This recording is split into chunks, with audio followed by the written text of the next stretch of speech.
Rosa Parks was a black lady who sewed clothes and lived in Montgomery, Alabama.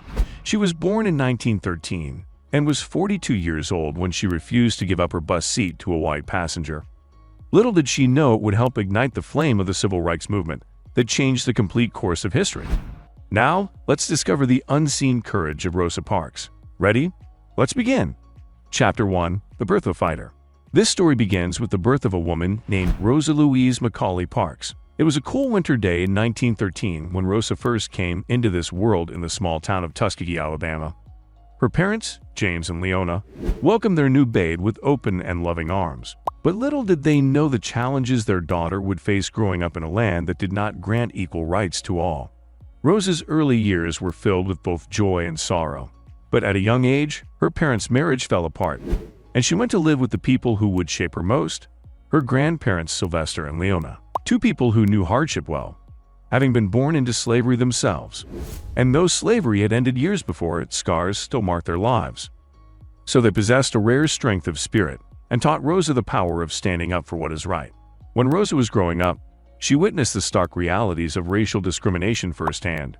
Once, she watched in fear as her brave grandfather Sylvester stood guard with a shotgun while Ku Klux Klan members marched down their street. She also faced bullying from the white children in her community, but her tiny fists would raise to defend herself when white children tormented her in the schoolyard. From a young age, little Rosa Parks showed a bright and curious mind. But in the Alabama of the 1920s, seeking knowledge was no easy task for a black girl. She bravely attended the small school for colored children where her mother taught. Rosa was a quick study, and her favorite subjects were history and mathematics. But in her 12th year, tragedy struck. Her mother fell gravely ill, forcing Rosa at just 16 to abandon her schooling to assume the role of caregiver instead. She managed to find work as a seamstress at a shirt factory in Montgomery to make ends meet. Though the work was hard, Rosa's thirst to learn never faded. A few years later, her path crossed with Raymond Parks, a kind barber with a mind for justice, as an active member of the National Association for the Advancement of Colored People. With Raymond's support, Rosa was determined to complete her high school diploma, despite the obstacles. In 1933, through perseverance and hard work, she achieved it. And it was an especially remarkable feat for a young black woman of that era, when secondary education was denied to the vast majority of African American youth in the South. Chapter 2: The Realities of Racial Segregation. As Rosa pursued her education and started a family in Alabama during the 1930s, those were difficult days. Remember, the laws of slavery had been abolished in 1863, but even so, new discriminatory laws had taken hold across the southern states that treated people very differently based on the color of their skin. Those in power had devised a system of racial oppression known as Jim Crow laws to maintain control over black Americans, even after emancipation. Whether pursuing an education, finding employment, or traveling on public transportation, Rosa and her community constantly faced hardship and barriers imposed by this rigid, institutionally racist society. While the threat of violence from groups like the Ku Klux Klan was still ever present, their influence lived on through policy. State legislatures wasted no time passing measures intended to strip away the most basic civil rights of black citizens and prevent their political and economic advancement. In effect, slavery had merely been reborn in a more subtle yet no less oppressive form under the guise of separate but equal. It was within this heavy atmosphere that Rosa came of age. All around her, the oppressors worked to crush the black spirit and instill a sense of lesser worth. In every place, the schools, shops, buses, water fountains, people were divided strictly by the color of their skin. Though fairness was denied with each breath, the Jim Crow laws carved up every aspect of Southern life. Rosa bore witness as her people had their pride and dignity chipped away through the message of separate. Even a simple stroll down the street spoke volumes, where signs that screamed "whites only" loomed over door after door. It was this dehumanization, this blatant disregard for people's humanity, that Rosa could remain silent to no more. While going along might have been the safer path, down deep inside Rosa, defiance began to stir. Her guiding light had seen too much injustice to stay dimmed.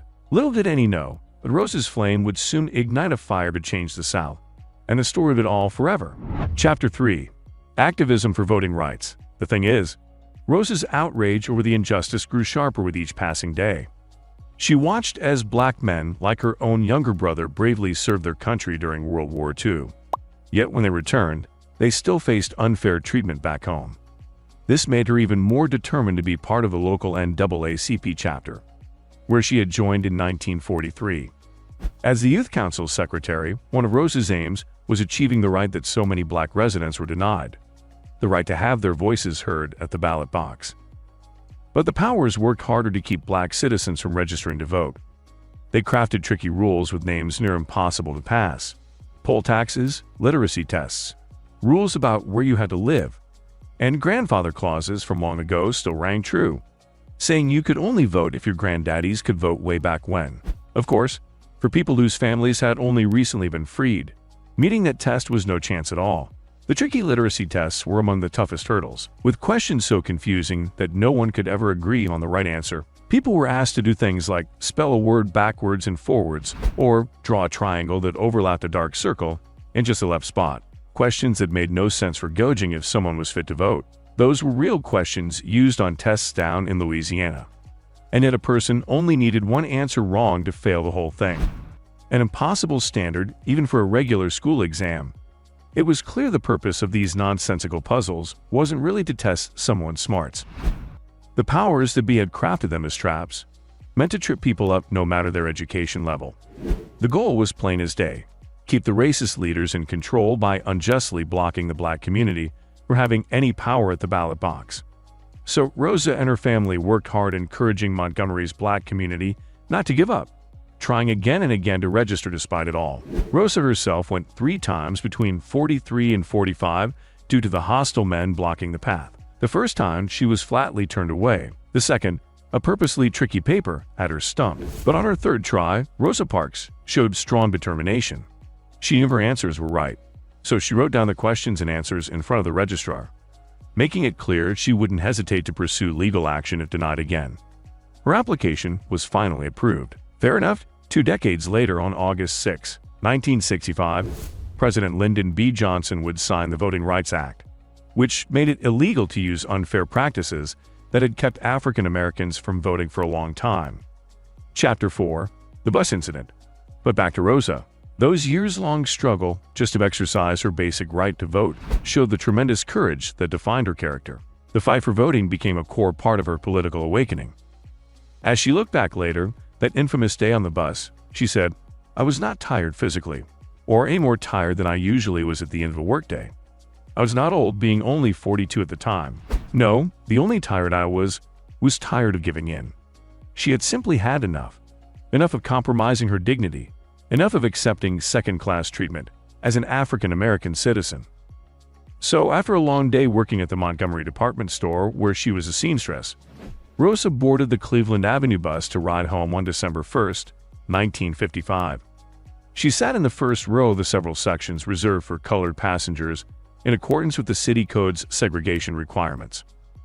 In order to better understand what happened next, we need to take into account that bus drivers back then acted bigger than the law, making sure passengers sat in their designated areas, divided by a clear line down the middle of the bus. And black passengers had to get on the front, pay, then get off and reboard the back to find seats in the rear. So that day, as the bus traveled on, more and more white passengers boarded so that soon there wasn't an empty seat to be found. The driver, a man named James Blake, could see some white riders standing in the aisle now. He pulled over and moved the sign dividing the sections back by 1 row. That meant 4 colored passengers would need to give up where they sat. 3 passengers did it as ordered right quick, but our Rosa, sitting just above where that sign now stood, said she wouldn't. When Blake snapped at her to stand, polite as can be, she replied she didn't feel it was right. Well, now that just set the driver's feathers aflame. He grabbed for the phone, calling the police to have Rosa taken away in chains. And well, surely enough, the police came and took her away right then and there. They said she broke the city rule, Chapter 6, Section 11, of the Montgomery City Code. She was taken to police headquarters, and after a long night, she was bailed her out of that place. But that was just the beginning. Chapter 6. The Great African American Protest. By the time Parks' trial came 4 days later, a massive black protest movement was already underway. She was greeted by a supportive crowd as the bus boycott gained momentum. On the day of Rosa's trial, December 5, 1955, the black community was urged to stay home from work or school. No way were they giving any more money to that bus system. People spread the word to take taxis or walk instead. And the colored newspapers and flyers all around town shouted what was happening loud and clear. That morning, A group of leaders from the neighborhood gathered at Mount Zion Church to talk strategy. They knew this needed more than people acting alone. This required organization and a strong guide. And so the Montgomery Improvement Association was born. This new group picked Reverend Martin Luther King Jr., that new preacher at Dexter Avenue Church, to lead them. They saw Park's case as the perfect chance to push for real change. When the day came for Rosa to face the judge, she walked into that courthouse with her lawyer Fred Gray by her side, and outside was a roaring crowd of around 500 local supporters cheering her on. After just a half hour in that courtroom, they found Rosa guilty as accused and slapped her with a fine of $10 plus 4 more court fees. But our Rosa wasn't about to pay a penny for standing up for what's right. She knew that law was wrong clear as day. But now the real impact of that day was just beginning. All over Montgomery, the buses rolled empty through town. Some people carpooled while others took taxis from the colored businesses. But most, nearly 40,000 black men and women heading to work, they opted to walk however far their feet would carry them. Some roads stretched 20 miles or more. Months went by as those buses sat empty, their whole system grinding to a halt. Montgomery had become a beacon of victory, with dozens of buses laid up not carrying a soul. But the racists pushed back hard too. Churches and homes of the people got burned, and those in power tried every tricky way to stall the protest. But in June, the court declared those segregation laws had no right. Still, Montgomery appealed. Then come November, the highest court said separating people on the buses went against all that's fair. Finally, on December 20th, after 381 days of sacrifice, the city caved. They had to end dividing travelers by their skin. But not because they admitted that it was wrong, but because the transport company and downtown businesses were suffering economic losses. Even so, it worked. And in 1964, thanks to ordinary people like Rosa who kept on pushing, the new law of the land made sure segregation and unfair treatment would plague us no more. Chapter 7. After the bus boycott. That path wasn't easy for Rosa Parks either, now a civil rights symbol. Death threats came too many to count, and her husband both lost their work. With no jobs to be found in Montgomery in 1957, they packed up and made for Detroit. But there, Rosa saw the same segregation in schools and homes. Soaking the fires of her activism, she backed Congressman John Conyers, who got elected in 1965, and he gave her a job in his office. For 20 more years till her rest, from that Detroit office, Rosa kept pushing for fair housing, stopping unfair treatment, and schooling for all.